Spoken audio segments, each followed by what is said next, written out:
Welcome to Lumina Academy. Today, English won't feel like a difficult lesson.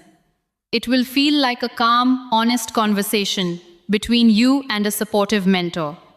I'll guide you one simple step at a time so you can relax, use your voice, and grow more confident through real practice.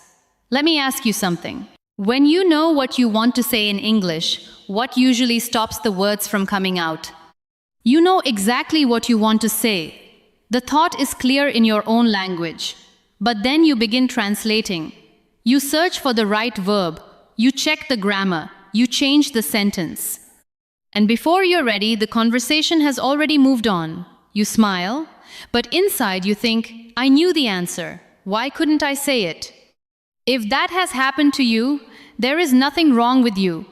Translation is a normal stage of learning.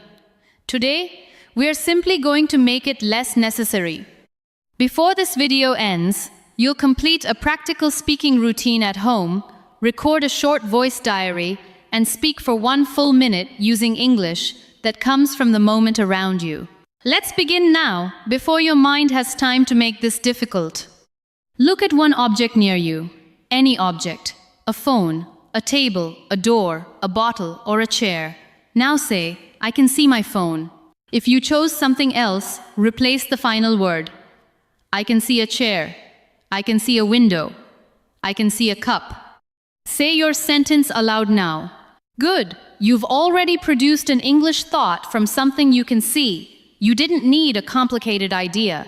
You connected the object directly to an English sentence. That small connection is where today's practice begins. I'm here with you at Lumina Academy, and for the next few minutes, I don't want you to be only a listener. I want you to use your voice. It may feel quiet, uncertain, or a little uncomfortable. That's fine. We're not testing your English. We're training your ability to reach for it. When you learned your first language, meaning came before grammar explanations. You saw food. You heard a familiar word. You felt hunger. These things became connected through experience. As an adult learning English, you may often take a longer path. First, you notice the situation. Then you describe it in your language. Then you translate it into English. Then you check whether the English is correct. That path contains too many stops for a quick conversation. Our goal is not to ban translation. Sometimes translation is useful. It can help you understand a new idea or confirm the meaning of a word. The problem begins when you depend on it for every sentence. So today, we'll build several shorter paths between ordinary life and familiar English. Let's create the first one. Look around your room and find 3 things you already know in English. Don't search for unusual objects. Choose easy ones. Point to the first object and name it. Then point to the second. Then the third. Perhaps you said, desk, lamp, bag. Now connect each word to a useful phrase. This is my desk. The lamp is on. My bag is near the door. Repeat those 3 sentences slowly. Don't worry if they don't describe your room exactly. After repeating them, change the details so they become true for you. This is my table. The window is open. My bag is on the floor. When you name what you can see, English stops being only information in a book. It becomes attached to your environment. Later, when you see that object again, the English phrase may return more quickly. Now let's add sound and physical feeling. For 5 seconds, be quiet and notice what you can hear. Perhaps there's traffic outside. Maybe a fan is running. Someone may be speaking in another room. You may hear almost nothing. Choose one sentence. I can hear traffic. I can hear someone talking. It's quiet here. Say the sentence that matches your situation. Now notice how your body feels. Are you warm, cold, comfortable, hungry, or tired? Choose one simple thought and speak it. I feel comfortable. I'm a little tired. I'm getting hungry. There's no need to create a perfect description. You're practicing a direct response to reality. You notice something and you say something. That is much closer to what happens in a real conversation. Let's combine what you've done. Complete these sentences aloud. I can see. I can hear. I feel. Pause the video if you need more time, but try not to prepare your answers in your first language. Look, notice, and use the English you already have. You may have discovered something important. Thinking in English doesn't mean producing deep, complex ideas from the beginning. It can start with a lamp, a sound, or a feeling. The thought can be small and still be real. Now, I want to show you how daily actions can become speaking practice. You don't need a classroom. Your home already gives you hundreds of situations. Imagine that you've just woken up. Instead of creating a long description of your morning, speak through one action at a time. I'm getting out of bed. I'm opening the curtains. I need some water. I'm making breakfast. I'm getting ready for work. These are complete pieces of language. You can learn and retrieve them as whole phrases. This is usually more useful for speaking than memorizing separate words and trying to assemble them under pressure. Let's practice with your real situation now. What are you doing at this moment? You can say, I'm sitting in my room. Perhaps you're standing, walking, cooking, or resting. Change the action and say one true sentence. Now tell me what you're doing after this video. I'm going to make some tea. I'm going to continue my work. I'm going to have dinner. I'm going to take a short break. Choose one and say it, or create your own simple version. Notice that you don't need to analyze every piece of grammar while speaking. I'm going to is a sentence frame. You keep the frame and change the action. One familiar frame can carry many different thoughts. Try it 3 times. I'm going to. Use 3 plans that are true for you. This is why useful phrases matter. An isolated word gives you one small piece. A phrase gives you something your mouth can use immediately. If you learn only the word break, you may still hesitate. If you learn I need a break, you already have a natural thought. You can also adapt it. I need a minute. I need some help. I need more time. I need to think. Say those sentences with me. I need a minute. I need some help. I need more time. I need to think. Now choose the one you're most likely to use and repeat it once more. Later, we'll use these frames in a 1-minute challenge. For now, we're building the pieces you'll need. The next exercise will train quicker retrieval. In conversation, you rarely have unlimited time to design an answer. So I'll ask you easy questions. Give yourself 3 seconds to begin answering. Your answer doesn't have to be long. The goal is to start. What are you drinking today? 1, 2, 3, answer. You might say, I'm drinking water, or I haven't had anything yet. What did you eat this morning? 1, 2, 3, answer. What do you usually do in the evening? 1, 2, 3, answer. How are you feeling right now? 1, 2, 3, answer. What are you going to do tomorrow? 1, 2, 3, answer. If you couldn't answer one of the questions quickly, don't judge yourself. Simply take the question again and prepare one short response. Speed develops when familiar language is retrieved many times. It doesn't develop by forcing yourself to speak carelessly.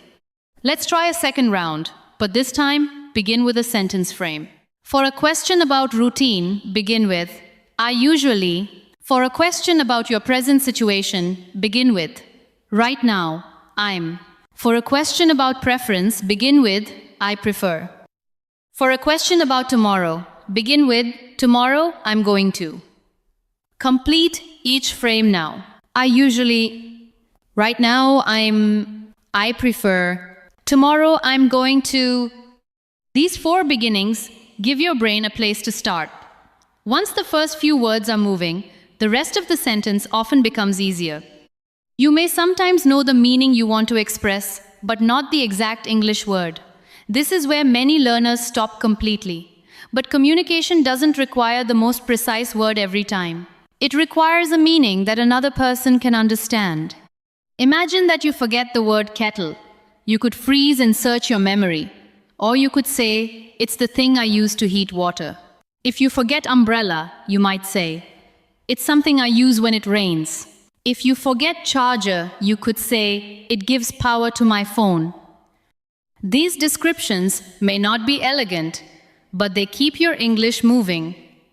More importantly, they teach you to work with the language you have. Let's play with this. Think of an object in your room, but don't say its name. Describe what it does, where it is, or what it looks like. Begin with one of these frames. It's something I use for... It's the thing that... It's near. It looks like. For example, it's something I use for writing. It's small and it's on my desk. What is it? A pen. Now choose your own object and describe it aloud. Give yourself 10 seconds. Very good. Even if your description was imperfect, you stayed in English and carried the meaning forward. You can use the same skill when you forget an action. If you don't know the verb, explain the result. Instead of becoming silent, say, I don't know the word, but I mean this. Then use easy language or a gesture if someone can see you. There are also short phrases that give you time in a conversation without making you disappear from it. Let me think. I'm not sure yet. How can I say this? I don't know the exact word. What I mean is, these are not signs of weak English. Fluent speakers also pause, reconsider, and explain themselves. Natural speaking includes recovery. Repeat each phrase after me with a calm voice. Let me think. I'm not sure yet. How can I say this? I don't know the exact word. What I mean is, now imagine I ask, what kind of work would you like to do in the future? Begin with, let me think. Then give a simple answer. It could be, I'd like to work with people, or I'm not sure yet, but I want to do something creative. Answer aloud now. The pause phrase creates breathing room. It lets you remain part of the conversation while your mind prepares the next idea. Reactions are useful for the same reason.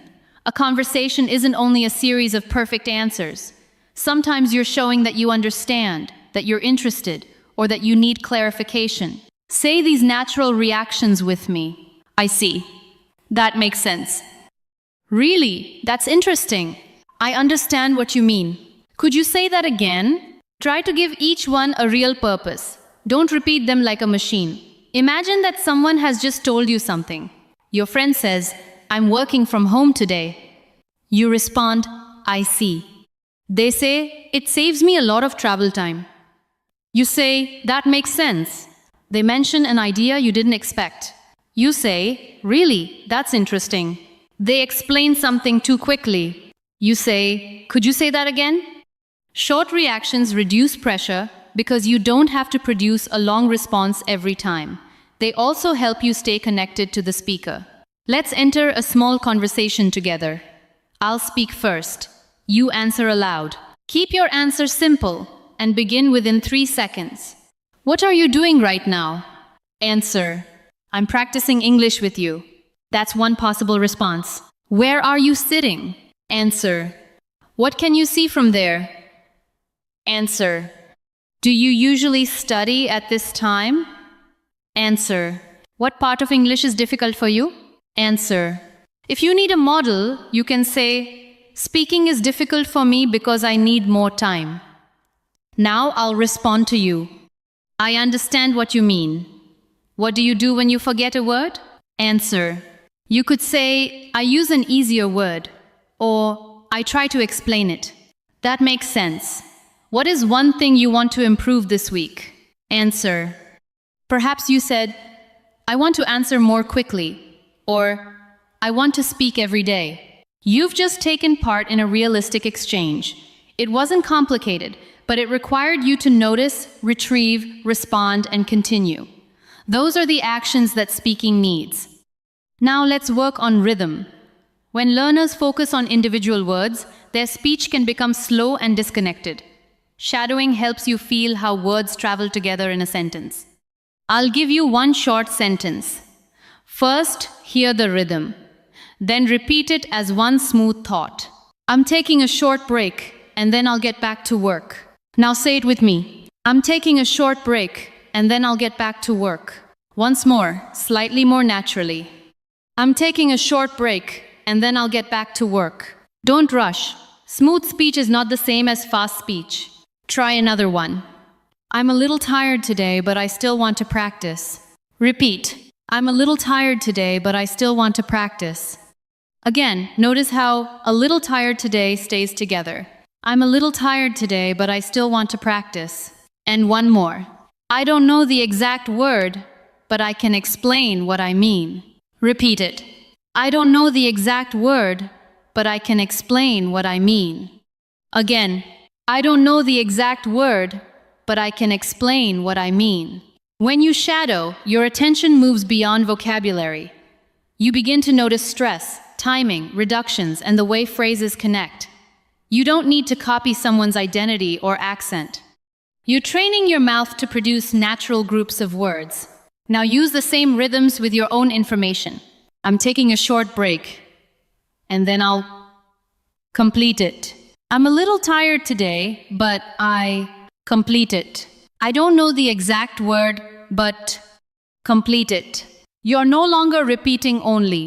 You're adapting the language. And adaptation is a bridge to independent speaking. Let's bring English into an ordinary activity at home. Imagine you're making a drink. Instead of staying silent, narrate what you're doing in real time. I'm getting a cup. I'm pouring some water. I'd like something warm. This smells good. I'm going to sit down. If you're not making a drink now, use another simple activity. You can describe washing your hands, opening a window, preparing food, or putting something away. Don't try to describe every movement. Choose 3 useful actions. For example, I'm opening the fridge. I'm looking for something to eat. I think I'll have some fruit. Say 3 sentences about one activity you often do at home. This kind of real-time speaking reduces translation because the action itself provides the meaning. You're not starting with a sentence in another language. You're starting with what your hands and eyes are doing. Now let's move from actions to personal thoughts. I'll give you 5 flexible frames. You'll finish each one with information about yourself. Today I feel, at the moment I'm working on, one thing I enjoy is, I find it difficult to, later I'd like to. Take them one at a time and answer aloud. Today I feel, at the moment I'm working on, one thing I enjoy is, I find it difficult to, later I'd like to. If your answers are only 4 or 5 words long, they still count. Today, I feel quite calm. I'm working on my English. One thing I enjoy is cooking. Clear. Personal English is valuable English. Now choose one answer and add a reason using because. One thing I enjoy is walking because it helps me relax. I'm learning English because I want more opportunities. I prefer tea because it's light and comforting. Say one sentence about yourself with because. That one small word helps you extend an answer naturally. You don't need a long explanation. One reason turns a short response into a fuller thought. Mistakes may appear as you speak. A verb may be wrong. A word may sound unclear. You might begin a sentence and then want to change it. You don't need to apologize every time. You can simply say, "Let me say that again." Or, "Sorry, I mean tomorrow, not today." Or, "That's not quite what I meant." Then continue. Let's practice a correction. Say, "I go to the store yesterday." Now, correct yourself naturally. Let me say that again. I went to the store yesterday. The important skill is not avoiding every mistake. It's noticing when necessary, repairing the message, and moving forward. If you stop after every small error, your attention becomes trapped in inspection. During speaking practice, let some mistakes pass. You can review a few important ones later. We're now ready for your voice diary. You'll speak for 30 seconds about your day. This is not the final challenge, so keep it easy. You can begin like this. Today is a... Right now, I feel... So far today, After this, I'm going to... You don't have to use every frame. Choose 3 or 4. Open the voice recorder on your phone. If you can, pause this video and record yourself for 30 seconds. Don't write a full script first. Give yourself only a few words to guide you, then speak. Go ahead, record your 30-second diary now. When you finish, listen once with curiosity, not cruelty. Ask yourself 3 simple questions. Could I understand my main message? Did I keep speaking even when I hesitated? Which phrase sounded comfortable? Don't make a list of every error. Choose one thing to improve. Perhaps you want to speak a little more clearly. Perhaps you repeated the same word too often. Perhaps you stopped for 10 seconds while searching for a perfect expression. Notice it calmly. That recording isn't a judgment of your ability. It's a picture of today's practice. Now repeat one sentence from your diary, but make it smoother. If you said, "Today I tired because work," you could try, "I'm tired today because I worked a lot." Say the improved sentence twice. Your first attempt gave you information. Your second attempt gave you practice.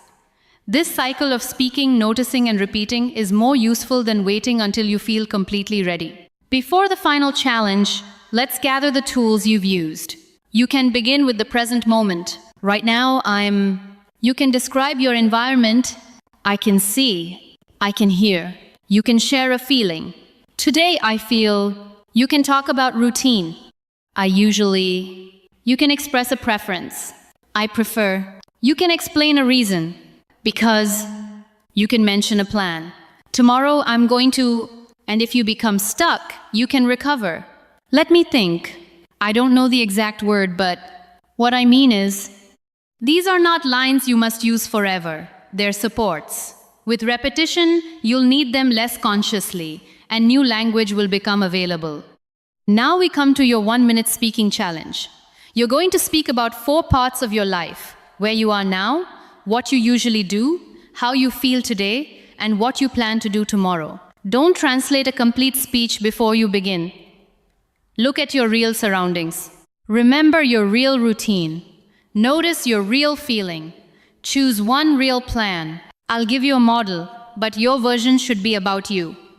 Right now, I'm sitting at home and practicing English. I can see my desk and a bottle of water. It's fairly quiet and I feel relaxed. I usually study in the evening because I have more time then. During the day, I work and take care of ordinary things. I enjoy learning this way because I can speak at my own pace. Tomorrow, I'm going to practice again for a few minutes. I also want to describe my morning routine in English.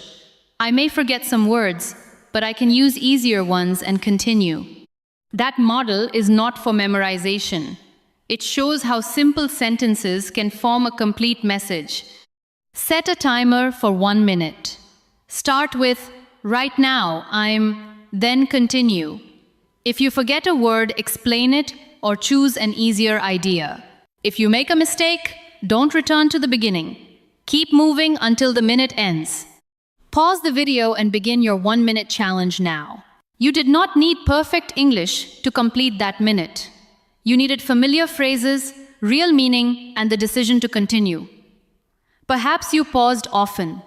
Perhaps your minute ended after only a few sentences. That is still a starting point you can repeat. Record the same challenge one more time. Before you begin, choose only one improvement. You might connect 2 ideas with and.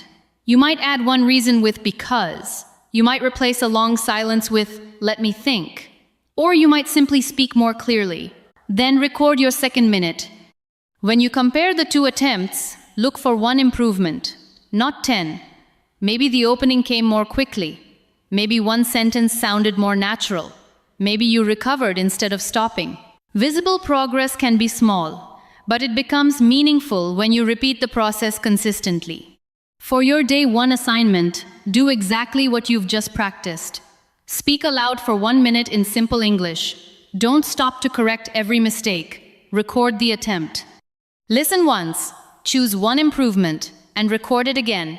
You can talk about your room, your routine, your feelings, and your plan for tomorrow.